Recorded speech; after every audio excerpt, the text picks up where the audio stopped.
Решетка, дочь уборщицы, позвали танцевать ради шутки, но она оставила всех без слов.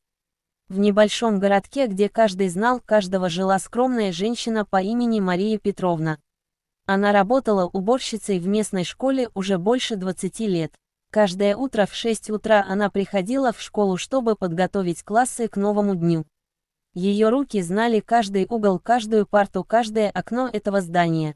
У Марии Петровны была дочь, Настенька, девочка тихая и застенчивая. Она училась в той же школе, где работала мама. Настя всегда старалась быть незаметной. Носила простые платья, которые мама перешивала из своих старых вещей. Ее волосы были заплетены в скромные косички, а глаза у нее были особенные. В них жила какая-то внутренняя красота, которую мало кто замечал. Одноклассники Насти были детьми из более обеспеченных семей. Врачей, учителей, директоров магазинов. Они носили модную одежду, имели дорогие портфели. И часто не замечали тихую дочь уборщицы. А если и замечали, то не всегда были добры. Приближался выпускной вечер. Весь 11 класс готовился к этому важному событию. Девочки обсуждали платья, прически, мальчики репетировали танцы. В воздухе висло волнение и предвкушение.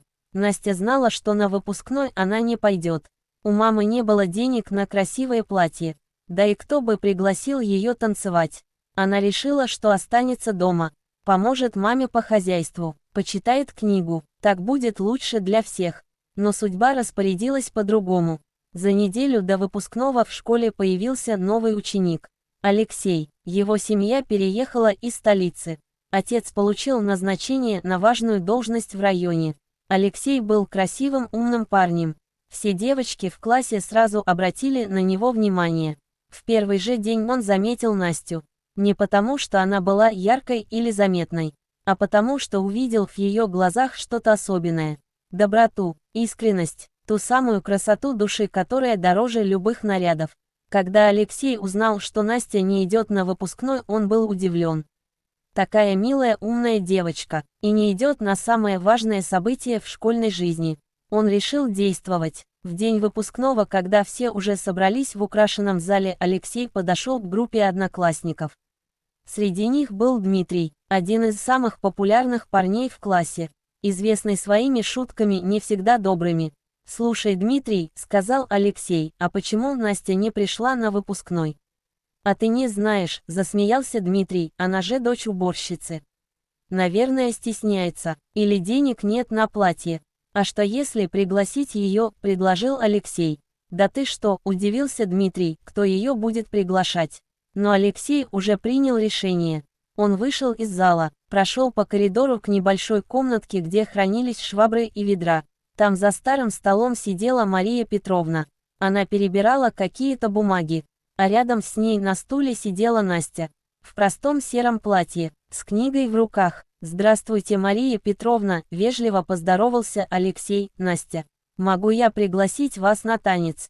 Настя подняла глаза от книги. Она не поверила своим ушам. Самый красивый парень в классе приглашает ее, дочь уборщицы, на танец. «Но я не умею танцевать», — тихо прошептала она, — «и у меня нет красивого платья».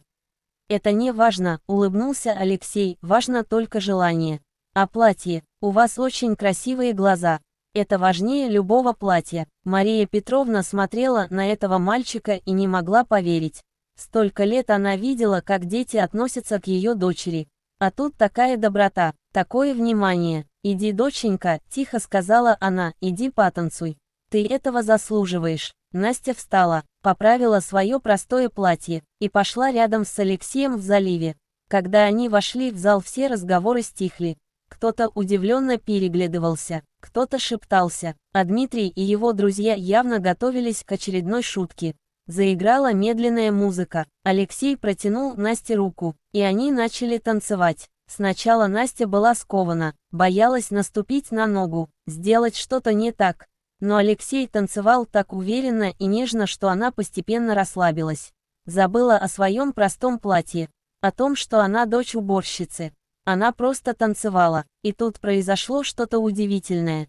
Настя начала двигаться с такой грацией, с такой естественностью, что все в зале замолчали. Она не училась танцам в дорогих студиях.